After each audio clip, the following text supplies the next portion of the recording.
Olá meus amigos, olá meus irmãos. Mais uma vez nós estamos juntos para aprender um pouco mais da Palavra de Deus. Hoje em especial, eu queria trazer uma parte das epístolas de Paulo, principalmente a parte de Efésios, capítulo 4, versículo 17 até 31. E eu convido os meus irmãos também para ler nessa parte. Eu gostaria de fazer um pequeno estudo com vocês sobre essa parte das epístolas que tanto nos fala nesse nosso caminhar de nos transformarmos, nesse caminhar da nossa mente, no caminhar de purificar a nossa mente e as nossas atitudes. Então, meus irmãos, essa parte da Epístola aos Efésios, que está no capítulo 4, no versículo 17, começa a falar sobre o homem velho e o homem novo. Exatamente como a nossa própria vida. Nós somos hoje o homem renovado. Hoje nós somos o homem que tornou-se novo por Cristo Jesus.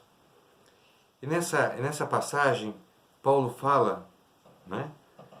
Ele diz o seguinte: Portanto, eis que digo e conjuro no Senhor, não persistai em viver como os pagãos, que andam à mercê de suas ideias frívolas. Tenham o entendimento obscurecido. Sua ignorância e o endurecimento de seu coração mantêm-nos afastados da vida de Deus.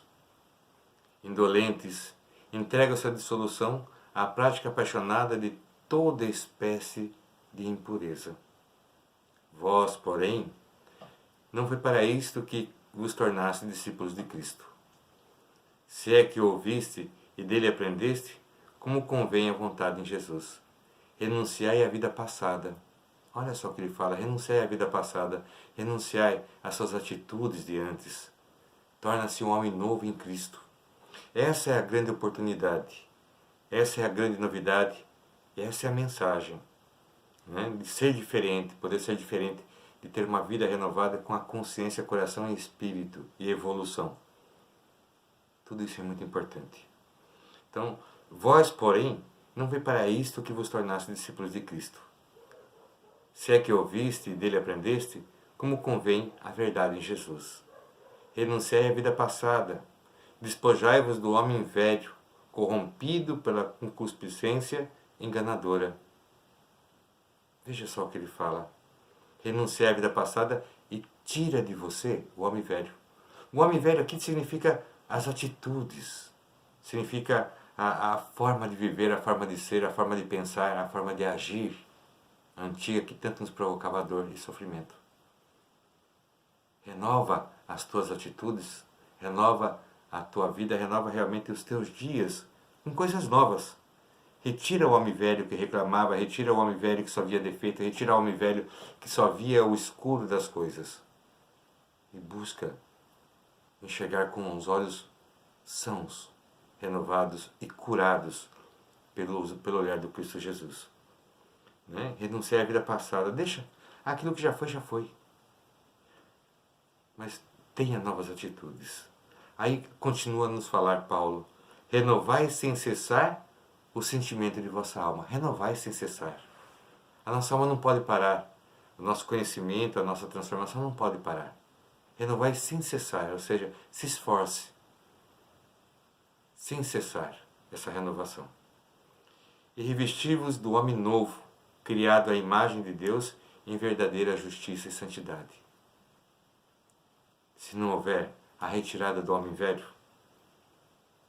não há espaço para que haja o homem novo, o ser novo, você de uma forma nova, né?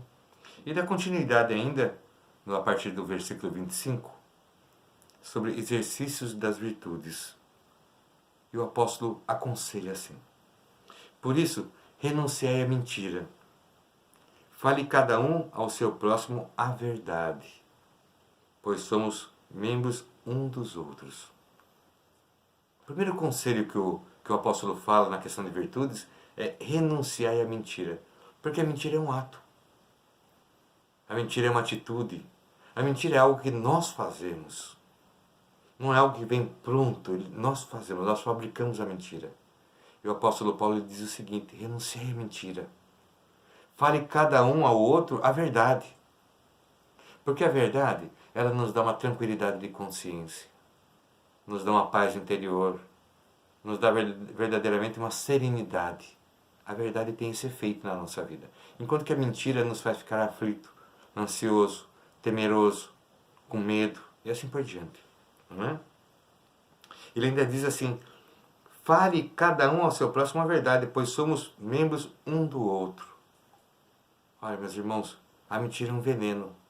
Se você injetar veneno na ponta do dedo, da mão, com certeza o corpo inteiro vai morrer. Se você injetar veneno com uma picada de cobra no pé de uma pessoa, muito longe da cabeça e do coração, o corpo morre da mesma forma. Então, quando nós permitimos com que a mentira exista no nosso meio, nós vamos envenenando o corpo que nós habitamos, né? O corpo que nós temos um com o outro, que é o corpo de Cristo. Então, o primeiro conselho do apóstolo é renunciar à mentira. Ele ainda continua no versículo 26 falando o seguinte: mesmo em cólera, não pequeis. Mesmo em cólera, não pequeis. Ou seja, mesmo com muita raiva, com muito ódio, procura se manter. Procura não agir de forma que o arrependimento faça parte da tua vida depois. Quantas pessoas hoje têm a consciência profundamente pensada porque não soube segurar um momento de cólera? Quantas pessoas hoje choram de verdade pelo passado porque não souberam se manter no momento de ira, no momento de contrariedade, agirem de uma forma que para o resto da vida elas tenham a consciência pesada. Então o apóstolo Paulo ele nos dá um conselho muito próximo da nossa vida, muito vivo e muito atual, né? Mesmo em cólera, não pequeis, não amaldiçoe, não agrida, não provoque com o seu verbo uma situação maior ainda e até perigosa para você.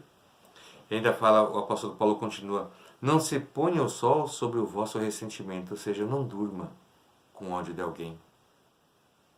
Se por acaso alguém te feriu durante o dia, antes de você dormir, peça a Deus que te dê solidez. Peça a Deus que te dê, na verdade, estrutura. Peça a Deus que te dê alicerce. E não fique com o veneno desse ódio no teu coração. Não durma com esse veneno no teu coração. Peça a Deus que tire, às vezes, essa contrariedade, tire esse ódio, tire essa contenda do seu coração, para que ele possa ter tranquilidade que você merece. Não guarde o ódio dentro de você. Porque o pote que se guarda veneno também fica envenenado. Pense nisso. O pote que se guarda veneno também fica envenenado. Se você pegar qualquer recipiente químico ou de um veneno, você vai ali na instrução: não reutilizar esse vasilhame, não reutilizar esse pote, não reutilizar essa embalagem. Por quê? Porque a própria embalagem na qual ficou contido o veneno também fica envenenada.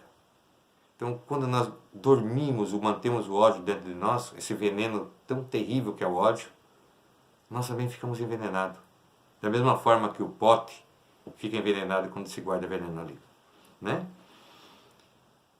E ainda diz assim, o apóstolo Paulo: não deis lugar ao demônio na sua mente, né? Não deixe o demônio entrar na sua mente, fazendo maus pensamentos ali dentro, criando más situações, te envenenando, te matando e fazendo muitas vezes você envenenar a vida dos outros, né? Então, não deixe o demônio entrar em você, não deixe os maus pensamentos, porque os maus pensamentos são sementes do próprio mal. Então, tome cuidado com isso. A mente é a nossa parte mais vulnerável. E é por aí que entram muitas vezes os convites que plantam um arrependimento para a nossa vida. Então, cuidado, o apóstolo Paulo fala. Tendo o exercício das virtudes, não deixe com que o mal entre na tua mente. Põe ali a oração, põe ali, na verdade, a racionalidade da fé, a racionalidade do bem, né? Ainda diz o apóstolo: quem era ladrão, não torne a roubar. Antes trabalhe seriamente para realizar o bem com as suas próprias mãos, para ter com que socorrer aquele que necessita. Ele fala de uma forma muito prática. Se você era ladrão, se você está renovado em Cristo, pare de roubar. Trabalhe, tenha o pão de cada dia de uma forma honesta e tenha o suficiente até para ajudar aquele que necessita. É transformação assim. É homem novo assim. Antes ladrão, agora realmente não mais. Em Cristo Jesus renovado. Isso é a capacidade que nós temos e a bênção que Deus nos permite, né?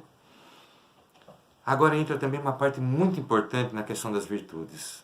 Nenhuma palavra má saia de vossa boca, mas só a que for útil para edificar, sempre que for possível, e benfazeja aos que ouvem. Não contristei o Espírito Santo de Deus, com o qual estáis selado para o dia da redenção. Nenhuma palavra má saia de tua boca. É o conselho do apóstolo. Nenhuma palavra má saia de tua boca. Esse é um conselho tão fácil de ler, mas tão difícil muitas vezes de você executar na sua vida. Então essa é a proposta que o apóstolo nos coloca. Veja, como exercício das virtudes, ou seja, exercício do bem maior em nosso espírito, em nossa vida. Nenhuma palavra má saia de vossa boca. Por que o apóstolo fala isso? Porque ele também conhecia profundamente a nossa natureza e os nossos erros. As palavras que saem de nossa boca, se for colocar na verdade uma média, uma parte muito grande são palavras que não edificam. São palavras que não ajudam. São palavras que não são úteis. São palavras que não fazem um bem, nem para aquele que fala, e muito menos para aquele que ouve, né? Não entristeça o Espírito Santo na tua vida, agindo de uma forma tão frívola, tão, às vezes, displicente com aquilo que é santo e verdadeiro, que é o próprio Verbo, né? Que fale somente quando você puder edificar. Que as tuas palavras sejam benfazeja, ou seja, inspiradora para aquele que ouve. Isso que é importante. Ainda nos fala assim o apóstolo Paulo, no versículo 31. Toda amargura, ira, indignação, gritaria e calúnia sejam retiradas do meio de vós. Como igreja, como família, como ser em Cristo, toda amargura, ira, indignação, gritaria e calúnia seja retirado do meio de vós.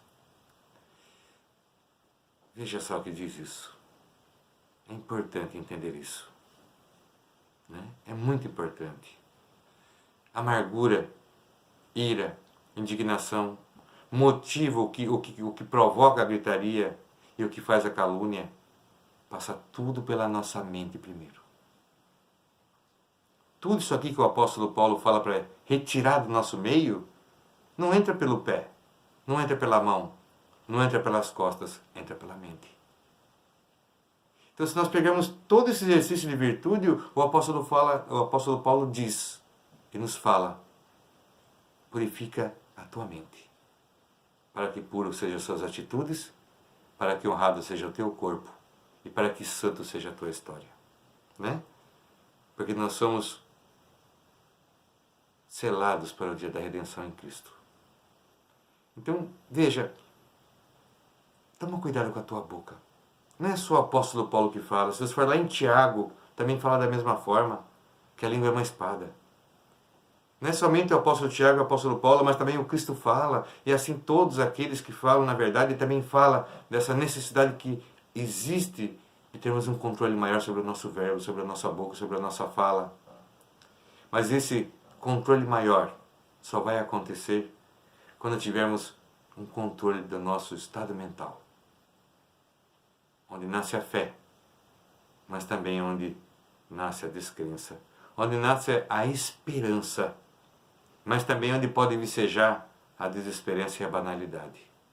Ali, nesse ponto, que é a nossa mente, que o apóstolo Paulo nos diz, né? Vamos purificar.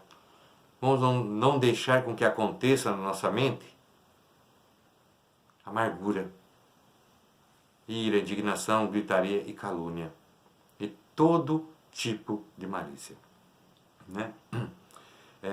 Antes, sede um com os outros bondosos e compassivos. Perdoai-vos uns aos outros, como também Deus vos perdoou em Cristo Jesus. É o que nos diz o apóstolo. Né? Deixa eu ler então o versículo 31 e 32. Toda amargura, ira, indignação, gritaria e calúnia sejam retiradas do meio de vós, bem como toda malícia. Malícia também tem que ser retirada. Quantas reuniões maravilhosas em nome de Deus são destruídas pela malícia. Como que isso corrói muitas vezes o local da santidade. Então, seja retirada também a malícia do nosso meio. E nos diz ainda no versículo 32, antes, sede um com os outros bondosos e compassivos. Perdoai-vos uns aos outros, como também Deus vos perdoou em Cristo Jesus. Que conselho maravilhoso, né, meus irmãos? Então vamos buscar entender e viver um pouco esse conselho de Paulo. Aqui em Efésios, na carta de Paulo aos Efésios, capítulo 4, versículo 17 a 32. Vamos passar ali uma lida, vamos ler um pouco essa parte e vamos ver os bons conselhos que o apóstolo Paulo nos dá para que tenhamos sucesso no exercício das nossas virtudes e de uma mente mais pura. Que Deus te abençoe e que nos fortaleça em Cristo Jesus, caminhando sempre, meus irmãos, no caminho que nos leva ao Pai.